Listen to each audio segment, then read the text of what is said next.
top-ranked UFC welterweight Vicente the Silent Assassin Luque, who is a couple of weeks out from a massive fight with Michael Chiesa. First and foremost, Vicente, how has preparation been so far? Everything is going great. I'm having a great training camp. Really excited for this fight. It's a big one.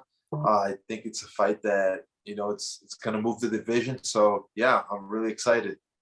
In terms of ranking, this is probably your biggest fight to date, number 6 versus number 5. Is that a fair statement to make? Definitely. I've been looking to fight against a top 5 guy to break in, to that top 3 eventually. And I think this is the fight. It's a fight I've been waiting for. It's a great one. And I think that it's one that makes a lot of sense right now. I don't want to oversimplify things, but if we look from a stylistic point of view, is it striker versus grappler to a certain extent? No doubt about it. I mean, I'm a striker. Everybody knows that. That's what I'm going to do. That's what I do every time I step in the octagon. And Chiesa is a grappler. He's a really good grappler. He also has great wrestling. And every single fight, he tries to impose that game, be it, on the fence or on the ground game. Sometimes he gets some good submissions. So that's what I envision that he's going to try to do against me. And I'm going to go there, try to keep it standing, strike against him, and try to knock him out every single minute that I can. What is it like for you, Vicente, having an opponent who, without getting the octagon with them, you almost have an idea what the tactic is going to be? Chiesa is going to probably want to get you on the ground, presumably try and take your back and try and get the choke. Yeah, I think it makes it a little bit more simple in the sense of the strategy. I know what I have to do, but at the same time, it's where I see it's more difficult is because he's really good at what he does. So I got to work a lot on that. I'm working a lot on my grappling, a lot on my wrestling. That's something I've been doing all my life because as a striker, I need to have, a good grappling game and a good wrestling game. I've been grappling since I'm 16 years old. So it's not a place where I'm going to be uncomfortable if we get there. I think that I have some things that I could present to Chiesa that would be tricky for him.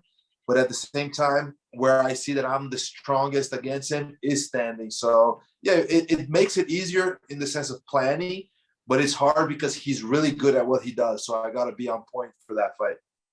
If we talk about grappling for just a second, let's touch on the last fight, which you showcase your grappling. You obviously have all the way through your career, but you showcased it in a big way with a first round submission over former champion Tyron Woodley. That was a wild fight for Sensei. I'm going to be honest, it was a crazy fight for as long as it lasted. How do you look back on that fight? Yeah, I mean, that was a great fight, fighting against a former champion. And we got fight of the night, even though we only fought one round. I mean, that was, something cool about that fight. And yeah, he came out kind of like I envisioned. I imagined that he would come guns blazing, trying to get me out there and also trying to grapple. And he did a little bit of wrestling, try to put me on the fence and kind of, I don't know if he wanted to tire off my arms so I didn't have so much power on my hands, but I was ready for that. So I was able to revert every time he put me on the wall, I kind of changed positioning, got back to striking. He caught me at a point, with an overhand right behind the ear. It wobbled me a little bit, but that's where I feel comfortable. Even when I'm hurt, I know that the guy's going to come try to finish me, and that's a great moment for me to counter. I did counter. It worked out. And eventually I saw that submission. The Doris is something I've been doing all my career, and it's a go-to submission. Whenever I see it, I know that I can lock it, and once it's locked, I don't think nobody can get out of it. So yeah, it was a great fight, and it was perfect. The best way it could go for me. You've mentioned something then I wanted to pick up on was Woodley coming out guns blazing, and I think the criticism when he fought the likes of Usman and Burns was that it was a bit of lackluster performance. He didn't really showcase the old Woodley, but he brought it with you, and that probably makes the victory that you got over him even more impressive. Yeah, I mean, I think that I usually bring the best out of my opponents because my style is aggressive. They know that I'm going to go in there and I'm not going to, kind of stall or just try to get a safe win. They know that I'm going in there to try to get them out of that octagon. And I think that makes my opponents become more aggressive, train harder, and be ready, for a hard fight. And that's why I think he came out like that. Besides the fact that people wanted to see him more aggressive, he knew that he was fighting against a dangerous guy. So he wanted to put me out. And it's something that kind of favors me as well, because I like when guys are aggressive when they come try to finish me, because it's just going to give me, more opportunities to get them out of there and finish them. Out of interest, we'll touch on it very briefly. What do you make of Woodley's upcoming fight with Jake Paul? Presumably you want the MMA world to succeed there and Woodley to get the win. Yeah, definitely. I mean, I'm an MMA guy, so I want Woodley to get the win. I think that he will get the win. I mean, he hits really hard. He's got good boxing, and now he's working only on boxing. And he's the kind of guy that really, puts in the work and does what he needs to do to get on point for the fight. So I think he's going to be ready for that fight. And on the other hand, I mean, a lot of people talk, trash about Jake Paul, but he is a decent boxer. He has the fundamentals. We can see that he trains. So I don't think that Woodley is just going to look like he has nothing. He's going to train serious and go in there to knock him out and have a serious fight.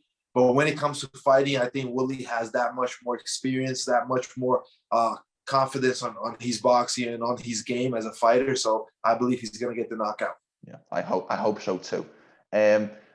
Probably the last big fight in this division in terms of right up at the top end was your good friend and teammate Gilbert Burns getting the win over Wonderboy Thompson. What did you make of Gilbert's performance in that fight? Yeah, I think it was a perfect performance. Wonderboy is a really tough guy to fight. I mean, I fought him before I lost to him, so I know that how difficult it is to find him inside that octagon. He moves in a different way. He's always in and out and doesn't let you reach him. And Gilbert was patient, did what he needed to do. Whenever he could, he got him down on the ground, and there he was dominant. I mean, he is so powerful. I trained with him. I know how strong he is. I don't think there is nobody in the division as strong as he is, whenever he's got you in any kind of grappling position. So I knew that once it went to the ground, it was going to be trouble for Wonderboy. And that's what happened. Whenever they got down there, Wonderboy was not able to get up, and it was a dominant win for Gilbert. Were you one of his training partners for that fight? Out of interest. Not for that fight, because I was here in Brazil. He was in Florida.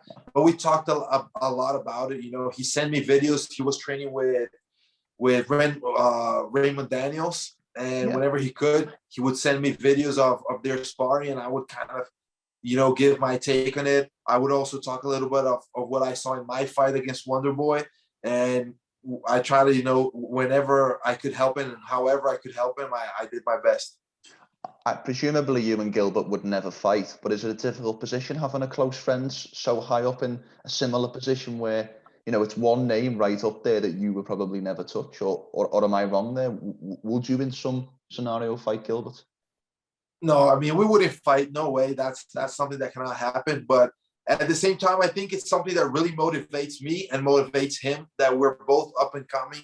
We're both, really close to that title fight. He already fought for the title, but he's really close to fighting again for that title. I'm getting there. So I think that kind of motivates us. And whenever it's time, like if I get a title or he gets it, and it's time, let's say, for the other one to try to run for that title, we're going to figure something out. Maybe I move up, maybe he moves down. We'll see what's going to go on. Whoever has the belt, we're gonna do something so that both can be champions and we don't have to fight each other. You said then about Gilbert potentially moving down. Do you think Gilbert could still make 155? Because he looks like a pretty big welterweight now. I know. I mean, he is a big welterweight. Whenever he made 155, I used to talk to him about, moving up to welterweight, because he's so strong. He has always been, a really strong individual. And I don't know if he could still make it, because he packed a lot of muscle after moving to 170. Maybe it's not something that he could do in the future. But then again, I mean, I'm a guy that I've always planned on fighting in other divisions. So maybe I'm the one to go up as well. We'll see. One of the two are going to do something about it. Well, let's be honest, Vicente. If you guys keep going in the right direction, there's a phrase over here in England: something's got to give. Eventually, someone may have to move down or up, but let's for now just keep the focus on the fight at hand. And sure. Obviously, Chiesa has moved up from lightweight in a similar way to Gilbert, but he's moved up. I believe he's 4-0. now at 170. What do you make? Do you feel like he is a rejuvenated fighter going up a weight class? Yeah, definitely. I think that even, physically, when you look at him nowadays, I can't imagine how he used to fight 155. He was really skinny at 155 and really tall. But at welterweight, he's still a tall guy. He still got reach on a lot of us welterweights, and he's big. He became very muscular. He's well built for 170. So I think it was a great move for him. And the fights show he has only gotten wins. He won a fight against a former champion in Rafael dos Anjos. So I think that, it was a good move for him. And let's see what's going to happen. I think that even though he's a big guy, I think I'm the stronger welterweight. I've been always fighting in this division. I'm used to the strength of these guys. So let's see what's going to happen. Presumably you're relishing the thought of a crowd back as well, back in Houston, I believe it is, because you obviously had 3 fights without a crowd. What's that feeling like going into a fight back with full capacity? Man, finally, I couldn't wait for this. I love fighting with the crowd cheering me up. Even when they're against me, let's say, that also motivates me. So I like to have that energy, all the crowd. My fight is a kind of fight that people are going to love. I know that. So it just motivates me to have them over in the arena and feeling all that energy and get that back finally after everything stopped. And I had, I think, 3 fights during the pandemic and everything going on. So yeah, I'm going to get a fight again in front of the fans. It's great. And I'm sure that it's going to be amazing energy. I imagine it's going to be similar to when I fought my first UFC fight. Why would that be specifically? What just get? I don't know, because it was the same time I stepped in the first time I stepped in the octagon and felt the energy of the crowd on the UFC. It's different whenever you fight a local show or you fight the Ultimate Fighter. It's different. It's not the same as fighting in the UFC and having all that energy. And now I'm gonna get that back after being 3 fights with nobody in the crowd. If memory serves, I had a little bit of look at the card earlier. I think you and Chiesa are the opening fight on the main card. Now, I always say that's a very strategic move by the UFC. First fight of the night gets everyone interested, gets everyone going. And by what you're saying, listen, Vicente, I always say this. I say you are the most entertaining fighter in the UFC, and maybe your position on the card shows that. Yeah, for sure. I think it's my kind of fight. Is the UFC knows it's gonna be a great fight for the fans. The fans are gonna want to watch me. Every time I announce a fight, I get a lot of positive energy from all the fans. They just know, MMA fans know that my style is the style, to watch. So yeah, I think the UFC knows that. They position me exactly, to bring the crowd, to put everybody in that fight energy. And I'm gonna go in there and do my best, as I do every single time. Yeah. And no matter what, I'm gonna make the fight be good. I wanted to ask you about this. I had a little bit of look at the rankings in the division. Last week you were number 5 and Chiesa was number 6. And I believe it was last Thursday you guys swapped. He is now number 5 and you are now number 6. And you guys haven't fought, so there's no reason for that. What do you think the reason behind that could be?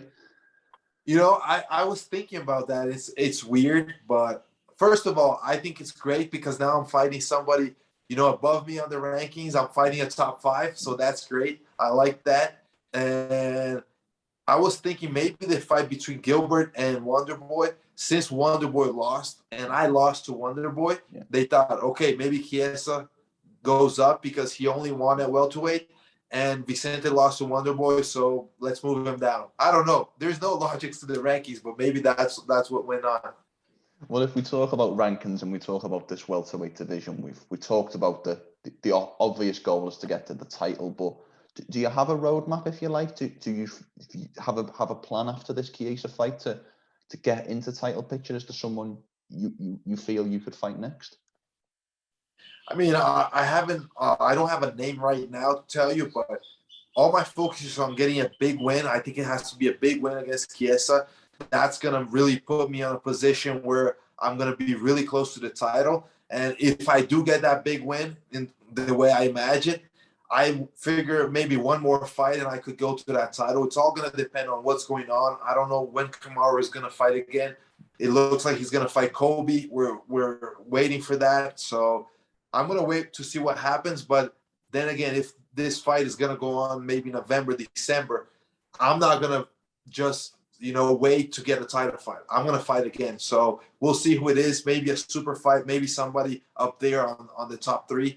I'm going to be looking for my options. But, I think right now my thing is to stay active, keep on putting great fights and climbing the rankings. Obviously, the people above you at the moment are your upcoming opponent, Chiesa, Colby, who, as you mentioned, is fighting for the title, and your good friend Gilbert. So them 3 are probably out the picture for now. But the other 2 are people you've had your most recent losses to, Leon Edwards and Wonderboy, as you mentioned. Are you interested in rematches with either of those? Definitely. I think that right now I will be more interested against Leon Edwards. He's looking really good, 10-win streak. It's a fight that for me it's great. I believe he should be fighting for the title, but my logics are not the one that decides. So whatever happens, happens. And for me, it would be a great fight. I think that Leon is looking his best right now. So going in there, testing myself against him and getting a win over him, that would secure me a fight for the title. How much do you think you have improved since the last fight with Leon, and how much do you think Leon has improved since the last fight with you? I think both of us we improved a lot. That was 2017, if I'm not mistaken, and I mean we changed a lot.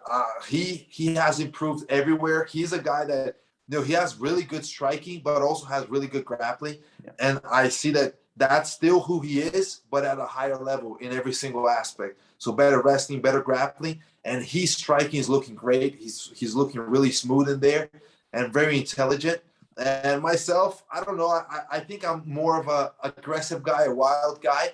But after I lost to Thompson, that kind of showed me the importance of being strategic and intelligent. So ever since then, I think I really improved even more my striking, my grappling, and everything, and my fight IQ. So I think nowadays I'm a more strategic fighter, and that makes me a better fighter. Maybe a little bit more calculated violence, if that's the right term. Yes, for sure. Calculated, but still very violent. Yeah, of course. And just a fight you mentioned there, I wanted to get your quick opinion on the title fight, as you mentioned, Kamaru Usman versus Colby Covington 2. I believe that fight is going to be scheduled for October, late October. So do you have a preference there? Who do you think will get the win in that rematch?